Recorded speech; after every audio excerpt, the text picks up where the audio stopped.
Welcome back. We're now going to pick it up from the conversion action settings. And once we've clicked into the conversion action details, we can then assign a dollar amount for the individual that lands on this page. We can then determine the count. And so you'll see here that what we're saying is that every time a person lands on this page, that's going to be a count.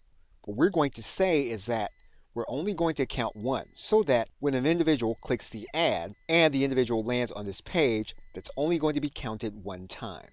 We can then determine the conversion window. And so what we're going to say is that if the individual comes to this page 60 days after they click the ad, we're going to consider that a conversion from the ad. We can set the Engage View conversion window. And so we can set this up to 30 days or custom. Basically, what we're saying here is that this is the window that we want to track an individual as having them considered to be someone who purchased as a result of our advertisement. We can also track individuals that may see the ad but then not interact with it, and we can consider the amount of time that we want that to be. We are going to leave the attribution model in its recommended state. We're now going to click Done.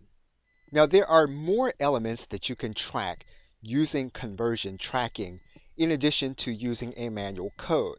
What we've chosen is the simplest to set up and specific purchases of a product. We're now going to click Save and Continue. What we now need to do is to set up the Google tag, and we're going to do that in the next video. Okay, so with that, thanks, and I will see you in the next video. Welcome back. What we now need to do is we need to place the code inside of our website for the tag to work. And we are now going to use the HTML tag, or if you want to use an AMP tag, you can use it. In most cases, you will be using an HTML tag. So we're going to copy the tag code. Once we have the snippet copied, we can then head back to our website. What we're going to need to do is we're going to need to place the code after the header tag on our page that we are tracking. The code is now placed. We're going to click Save and Continue. And when you come back to look at your tag, you might see that the status is unverified. If that's the case, what you're going to need to do is you're going to need to click the Troubleshoot button. And you'll need to go through a process where you're going to open up the Tag Assistant, connect to your website, test the conversion by visiting the page, and then close the Tag Assistant. We're going to connect to our page. We are then going to visit our thank you page. You should then be able to come back to your conversions page. You should then be able to see that the tag on the page is working. Okay, so with that, thanks, and I will see you in another video. Welcome back. If you are having problems getting Google to verify the tag on your website, you will need to add in a plugin, provided that the plugin does not cause conflicts and it's safe for your installation. Anytime that you're going to install a plugin to your WordPress website, you do want to make sure it's going to be safe for your installation as well as all of your other plugins. Now, if that is the case and you verified that, you're going to go to Add Plugins. You're going to type in Tag Manager. You're then going to see a plugin here called SiteKit by Google.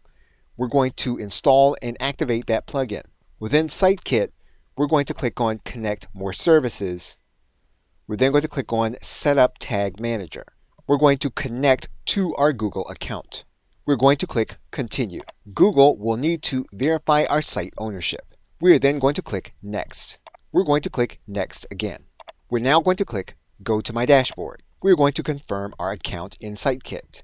We are now set up on Google Tag Manager. You should then be able to test your landing page, and that is connected to the Google Tag Assistant. And you should see this message in the bottom right hand corner saying that your Tag Assistant is connected and that your tag can be seen in your Google Ad account. Okay, so with that, thanks, and I will see you in another video. Welcome back.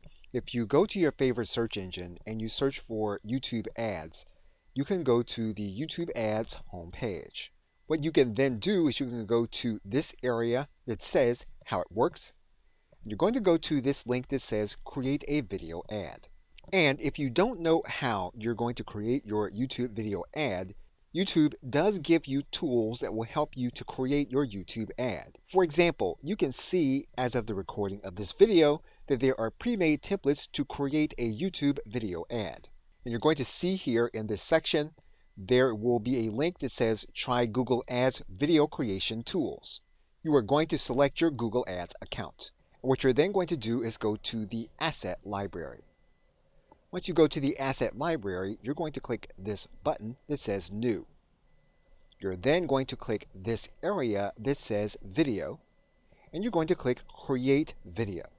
You are then going to see templates for different videos that you can use for your campaign. If you find that one of the templates works for you, you can then click Use Template. You are then going to give your video a name. You can then select your brand colors.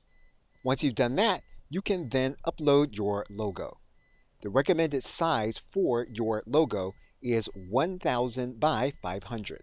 You can use a tool like Canva, whether you have the free or paid version, in order to create a logo that will be the right size for your video ad. And when you upload a logo, it will be part of your asset library. You can then select it and then click Save. You'll see your logo here in this area. Now in this individual template, what you're going to notice is that you have recommended sizes for image, but for this template, each of these images is required for you to use it.